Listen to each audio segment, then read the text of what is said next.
The unthinkable is happening. Marc Marquez has found a way out of his megabucks Honda deal for the privilege of riding a Ducati. And not just any Ducati, a customer Ducati, which unless there's a sudden change of heart at Bologna, is set to be a spec lower than what the main team uses.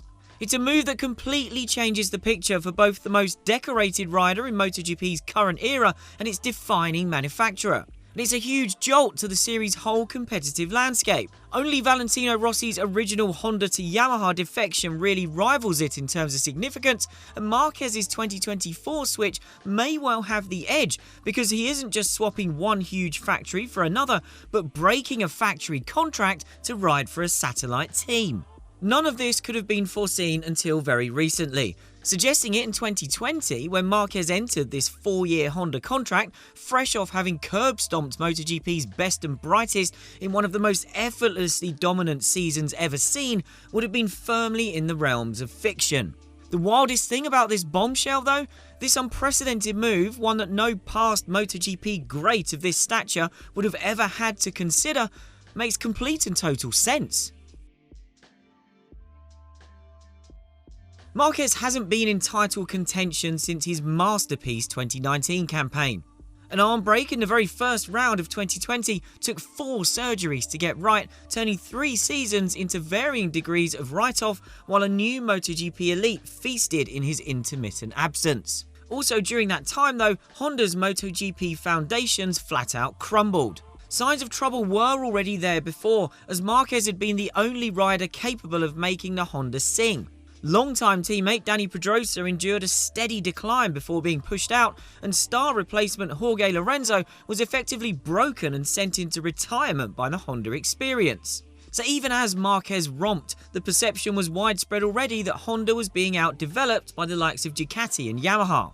The chasm to Ducati in particular opened up amid Marquez's spells on the sidelines, and it's feasible that Honda completely lost its way without its talisman on hand to steer development of the bike. But as we've already said, Honda was heading in the wrong direction even while Marquez was still around. His phenomenal level of talent was just able to mask it. The modern Honda RC213V he's ridden since returning properly from injury is an unwieldy, erratic machine, underdeveloped from an aero standpoint, tiring out its riders and giving them little grip and less feedback. There's never enough warning that things are about to go wrong, and that means it gets crashed over and over again by Marquez and anyone else unfortunate enough to have to ride it. Rather than being horribly slow, it's just not fast in a way that its riders can reliably use without requiring trips to the medical centre, something Marquez demonstrated by crashing 5 times in a truly woeful weekend at the Sachsenring, the German track where he used to be untouchable. That weekend really felt like it broke something, like it represented a point of no return for Marquez and Honda.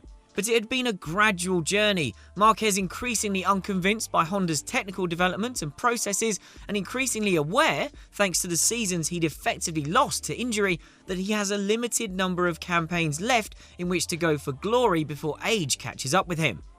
3 months on from the Sachsenring Nadir, Marquez tried the first prototype Honda 2024 chassis in a post-race test at Misano. If that was Honda's final chance to change his mind, it fell on its face. Marquez all but described it as a developmental dead end. Time was up. It will sound ridiculous to an outsider, but it's taken absolutely for granted right now that for Marquez and for anyone else, even a year-old Ducati is not just a more competitive proposition than a factory Honda, but a championship caliber bike. It's certainly the case this year. As a carryover bike, the 2022 Ducati should be struggling more the further we get into the year, but it's not being massively outdeveloped. Marco Bezzecchi recently took his year-old Ducati, fielded by Valentino Rossi's VR46 team, to a commanding victory in India. So could a year-old Ducati in Marc Marquez's hands really be a championship-winning force? Here's what our MotoGP correspondent Simon Patterson reckons. If there's anything that regular listeners to the Races MotoGP podcast will be sick and tired of hearing me talking about at this point, it's my belief that satellite bikes can't win championships in modern MotoGP. The championship is just too close, and there's too much benefit that comes from being a factory rider. Stuff that you don't necessarily ever see. It's the extra data technicians in the background crunching the numbers when you're having a difficult weekend. It's the little bit more slickness that comes from having a crew that fly business class every weekend and turn up well rested and ready to rock on a race weekend. All of those little things, they seem inconsequential, but the reality is that whenever they're all added up together, they're the difference between having a season like I expect Pecco Bagnaia is going to have in the remaining races of this year versus his main contender Jorge Martin, who is admittedly on the same bike but doesn't have the same level of support, and I think we're going to see that as things get tighter and tighter in the last 6 races of this season. However, in saying all of that, if there's one factor that can come in and make a difference, that can make up for that little bit of extra benefit that comes from being a factory rider, then it's Marc Marquez, because there's no questioning that this guy is truly a once in a generation talent. He is something special. He brings a little bit more to the situation that make him, give him something extra. For years, we've seen that talent used not to make up for the disadvantages of not being on a factory bike, but rather to make up for the disadvantages of being on a Honda that's really, really tough to ride. And I'm confident that given the opportunity to ride a satellite-year-old Ducati, where he doesn't have to worry about doing any development work and can just concentrate on riding the bike, he will once again make the difference, and he can go into next season as a legitimate title contender. Older spec Ducati equipment now garners a lot of respect. So much so that Bezzecchi rejected an upgrade to a current spec Ducati for next year because this would have meant leaving VR46, and he clearly didn't feel the difference between a 2024 Ducati and a 2023 one will justify that. Marquez has been rumoured to have made a similar decision. Reports in Italy suggested there was a deal to be done directly with Ducati, which would have meant factory machinery and a place at its primary satellite team Pramac, but it would have entailed a 2-year commitment. A no-brainer, you'd think, but not quite. At the factory team level, MotoGP operates on 2-year contract cycles. Marquez's 4-year Honda deal was a big outlier, reflecting his status as king of the mountain. So committing for 2024 and 2025 meant he would have missed out on a proper free agency when the rider market will be most open. Instead, his Gresini move is almost certainly a one and done.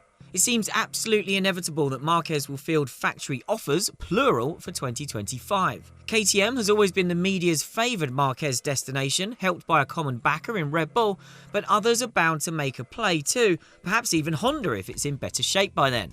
Still, even if it's just 2024, this is a momentous occasion for a team of Gresini's stature.